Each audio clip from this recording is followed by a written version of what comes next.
Right, folks, welcome back to a new week with AFC Thames. It's me, DoctorBenjyFM. Good to see you. I hope you find you very, very well. If you're looking forward to the week of videos, do drop a like on it and let's get started. We've cleaned house. So in terms of our transfer window, then you can see we've brought a lot of names in. Flynn Lincoln and Malachi Reeve have left for real money. Flynn Lincoln's gone out on loan for a year to Lewis, and Malachi Reeve has left us finally after many years at AFC Thames. I figured it was finally time to let him go. Didn't play him very much at all last season. The fact we've got some money for him means we're cashing in right now, viewers. Oh, look at this. Cashing. Well, there's money. There's money that we haven't got. Loads of money.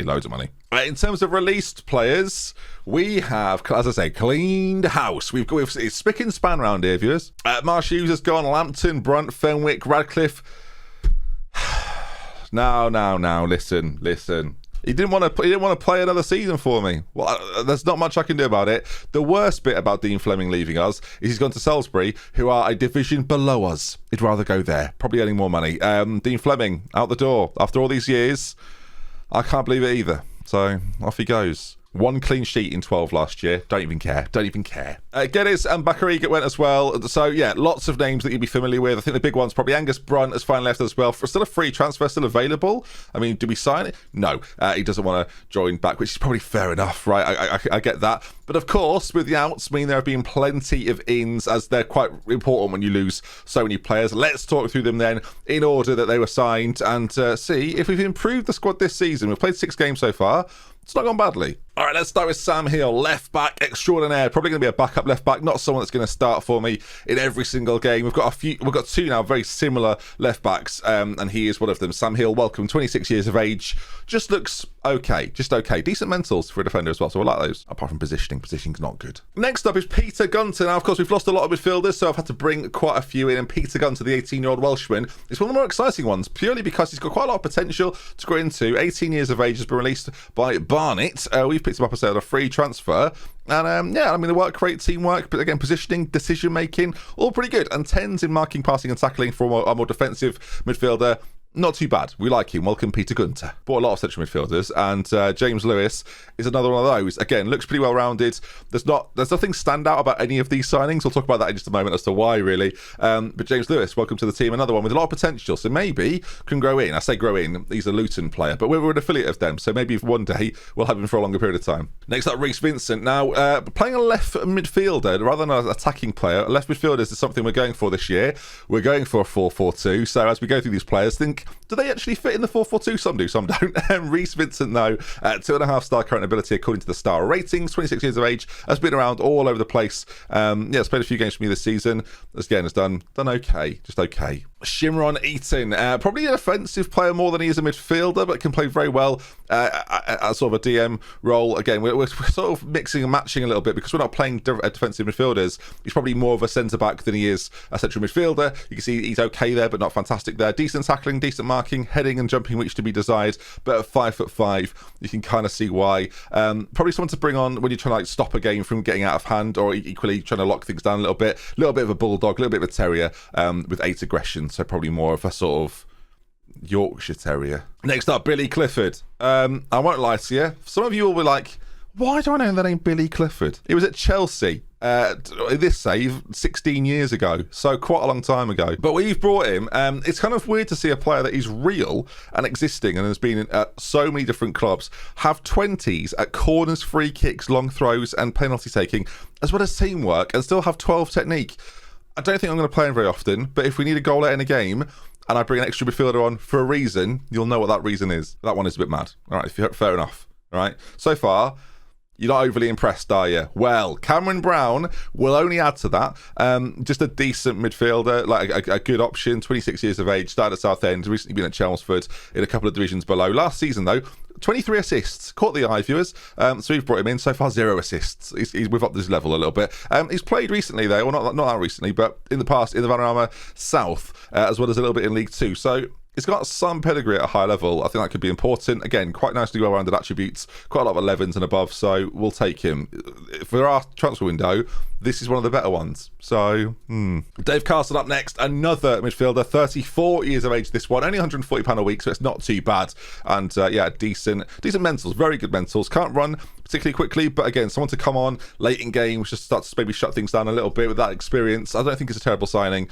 We like him. He's been around an awful lot. When I say an awful lot, lots of different teams in loads of different countries, 2 countries. David Carson, welcome. The more I go through these, the more I wonder how this season is ever going to go. Bobby Clappen's up next. A Cohin Part 2, we're going to call this, I think. Bobby Clappen, on loan from Bromley, 15 passing, unambitious, not that amazing. Immediately probably looks like one of the better players we've actually got. 18 years of age. He's going to be a creative player in the midfield too. And yeah, decent aggression, decent passing, unambitious. Makes me feel a bit sad. Philip Olikainen, which is definitely not how you say this, and Finnish fans, I'm very sorry. 17 years of age. I'm paying him absolutely nothing. He's got 14 acceleration, 14 pace, 15 finishing, and 12 off the ball. Get him in the first team immediately. I don't know how he's going to be or what he's going to be like. He joins us from Leicester, Nirvana. I don't know. I don't know how he's going to be, or I've got no idea, but I'm quite excited for some reason. Now, Sigun Chukwundi is the final man then on the list, an attacking midfielder that, again, can play centrally if we need him to, and we will do.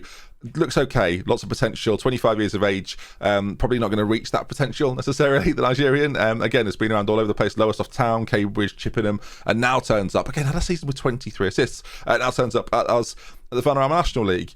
Okay, let's talk about the elephant in the room. It's garbage, isn't it? It's a garbage transfer window. And the biggest issue I've got, viewers, is I can't sign good footballers, right? So let me give you an example. Hang on, is he good? No. See, is he good? Would he even join me? 8 pace, 8 acceleration, 8 agility, 11 finishing. Is he better than Duckworth? It's pretty close. I'd probably rather have Duckworth. It's pretty close. My point is, right, and that player is actually a new player on my list of potential players to bring in. Of these players here, there's none. There's no good ones on this list that would make us significantly better. This guy at Bury Town. They all look like this, viewers. Every single one of these players, now I'm just going through Bury players, they all look bang average. This guy from Charlton, you might be like, oh, is he any good, Ben? He's at Charlton. No, he's not. He's fast, and that's literally it. There's nothing else about him at all. There's not enough quality in terms of loanees that we could bring in. Bryn Morris, we've got slow midfielders. I don't need another one. And again, they want money for wages. We're $2,000 over the wage bill. That's obviously a disaster. I've been given just let me say this out loud. 6.9k a week. It's not enough. So, of course, when you look at the season preview, we're 8th at the moment. It's a miracle. It's a miracle. We are past position-wise. Sorry, no, not past position. Preview-wise, we are 400 to 1. 400. Do you know what this means? This means we have the worst team by an absolute mile. The way the odds work, and I know this because of Streamer Showdown-based information, and I'm going to... Right, if you don't want to know this, cover your ears for a minute. I know this sounds weird, but I can tell you exactly what the odds are based on if you want to know. It's not a direct science, but it's pretty close. Ready? Right, here we go. It's based on current ability. So I have the worst overall current ability of all the teams. There you are. I just broke the game for you, haven't I? Just ruined the whole game for everybody. But by and large, that's what it means. So it's not great, is it? 400 to 1. And so we're now in a situation of just battling the odds again. We're constantly battling the odds. And if we manage to pull this off, the previous seasons now look like genius seasons. Now we're going to play Aldershot today, who are in 13th. It's going to be quite a tight game, two quite similar sides. But I'll come back to the point. I have no money to spend. I have very little scouting budget left, as I used it all over the summer, October months, to try and bring in whoever we could bring in. Players like this keep getting recommended, players I would never be able to get. It's a problem, right? And we don't have sellable assets, and even if we did have sellable assets, there'd be no point in selling any of these players because of the dent it wouldn't make in our debt. We need a new owner, we need debts to be wiped, and we need a way to start creating revenue, because right now it ain't happening. Being in these divisions and starting in October absolutely kills them, right? Brexit absolutely kills us. We can't go out and get foreign players at all. We're in the 5th tier in England. And in previous years, I would have gone out and I'd have looked in France, looked in Holland, maybe Germany as well, even Ireland, right? And I looked at these players and thought we can get them in on free transfers because of Brexit, because of the requirements you need to play and get a work permit, it's 20 grand just to get the work permit, just to have a conversation. If you're using like a big team right now or like a middling side, probably don't even take that into account. 20 grand for us is massive just for a work permit application that you might not get. So we are just in this constant cycle of not having a very good team and hoping for the best. Team-wise then, this is what we're going with. We're going 4-4-2. Ferry, who was our goalkeeper last year, is our goalkeeper again. We've got an injury to Ings at the moment, who actually is going to play right wing for me this season, which I know seems a little strange. But Thomas Ings, because he's got 40 in acceleration, is a bit of a problem for teams going forward. He's played a couple of times for me this season and then got injured with a twisted ankle, so can't feature any longer. But yeah, that's part of the strategy. It's a 4-4-2 system that so far this season is working pretty well. So it's a system we're going to stick with today. Vincent is struggling a little bit for fitness. I didn't necessarily come into this season knowing I was going to play 4-4-2. We still have quite a bloated squad.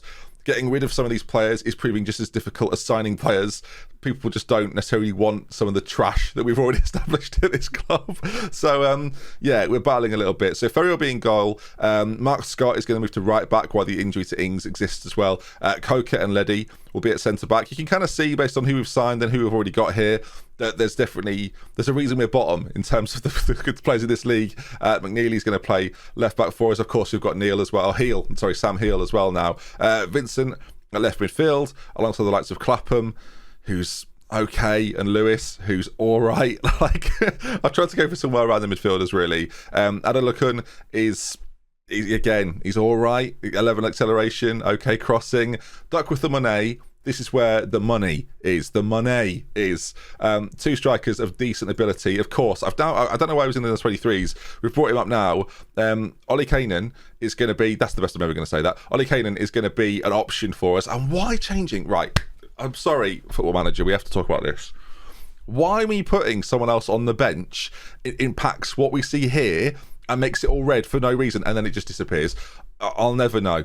No one will ever know. Baffling. We're all going through it, though. We're all suffering through it. Anyway, welcome back to another episode or another season of Dr. Benji Has a Meltdown while managing in the non-leagues. Strap yourselves in. Here we go again. It should be said so far this season, Dagenham and Redbridge beaten, Stevenage beaten. They're the 3 games without a win. I was panicking a bit. Beat Dartford, beat Lewis 5-1 in the Builder Base Trophy. The most concerning thing about the 5-1 win, and that says a lot about my attitude at the moment. The most concerning thing about the 5-1 win is that Duckworth scored 4 goals, which means he won't score now for ages. So shout out to Duckworth, who now won't score again in November, I suspect. I don't know if you can tell, but I've got like this weird energy about the fact I'm excited to see how angry I get this season, which is mental, isn't it? Let's be honest. But here we go then. Let's see how we get on. A couple of changes from my last game as Adelakun and Clapham are going to come in. I've started putting last match average rating on here over the last sort of couple of months, and I do quite like having it to give you an idea of how people are getting on. We don't play well. Let's just see what happens. I'm excited. Again, there's a weird energy about me. These, by the way, and I've started to conclude this more and more, these pre-match tactical, ignore them at all costs. At least put on next match only.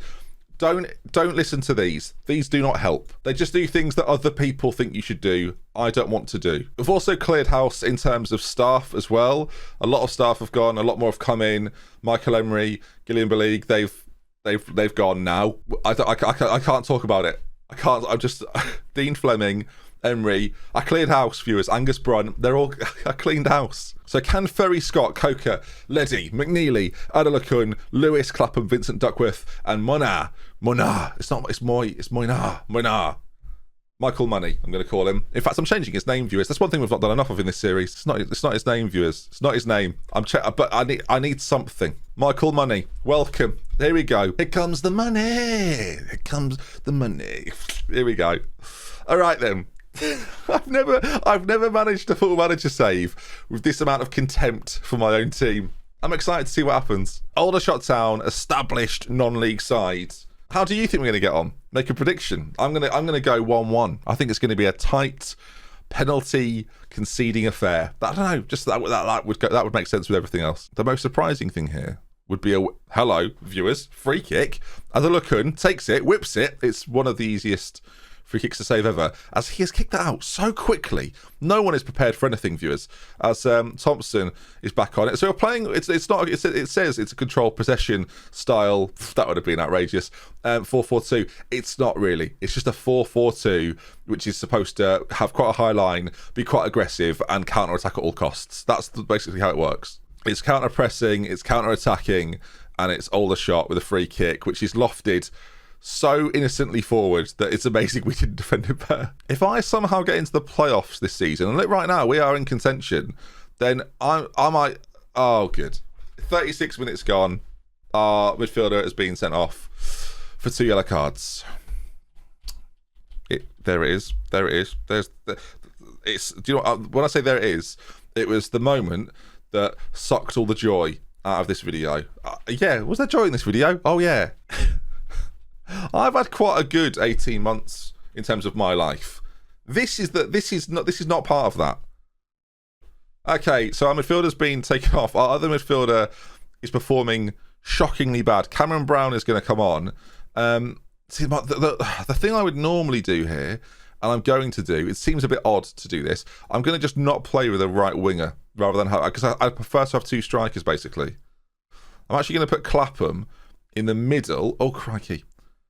I'm going to do it like this. You see, so the box-to-box midfielder doing the business. Vincent on the left-hand side still doing what he does. We'll make him less attacking now because of the way we're playing. I like the fact we've got 2 up front, so I don't want to get away from that basically. It's still 0-0. I mean, it's half time. It's still 0-0. I feel good, viewers. Do you feel good? Okay, I've told them, you know, unlucky with the first half. We've got 10 men. If we score a goal, then what do you do then? Do you bring another midfielder on? Maybe. It's just weird. I just feel weird. I just feel weird about the whole season. The fact we've won 3 games is like shocking to me, to the point where I'm gasping after every goal. Have we done that? I can't believe it. I don't know what this is like to watch. From your perspective, what are your feelings towards this team and the save as a whole? Or how do you feel? This is like group therapy. How do you feel? Duckworth goes close.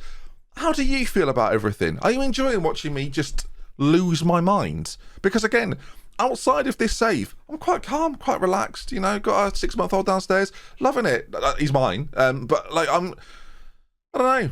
And like I start this up, and immediately, as soon as I hit record, I'm like, right, well, I'm furious again. And it's not even like I'm putting it on. It's just this general feeling of who's going to let me down today then. And so far it was Lewis. He's let me down as they're just launching for. Ferry there has dived for that. No one near him. Nobody near him. Anyway, we're on the ball. Launched kick forward towards Michael Money, whose name hasn't changed yet in game. As so far, I don't know if you've been watching the highlights as I've been sort of saying, how do you feel? But it's just been our goalkeeper launching it forward and then launching it back. Duckworth towards Money, and it's not happened. And now it's launched forward again and back. And oh, this is not good. I don't know how he's got so much space. Shot goes in. It's rattled the crossbar. Literally rattled the crossbar. We're on attacking still. I worry that if I take it off attacking, they will almost certainly score. I'm going to go balanced because I quite like the idea of getting a point. It literally won't. It literally isn't letting me do it. Right. I don't know if you're watching. I've finally done it, viewers. With 3 minutes to go, it's a glorious point. It's a glorious point. Wow. Clapham on a 5.9, Brown on a 6.3. Nobody in the outfield positions here above a 6.6. We've had a man sent off, and these 3 players, Leddy, Coker, and Ferry, have basically gone, we'll handle this. You lot just, I don't care what you lot do. We'll handle this. And it's a point against Aldershot to keep us in the hunt for the playoffs. I don't know what tomorrow's going to be like. Okay? I don't know.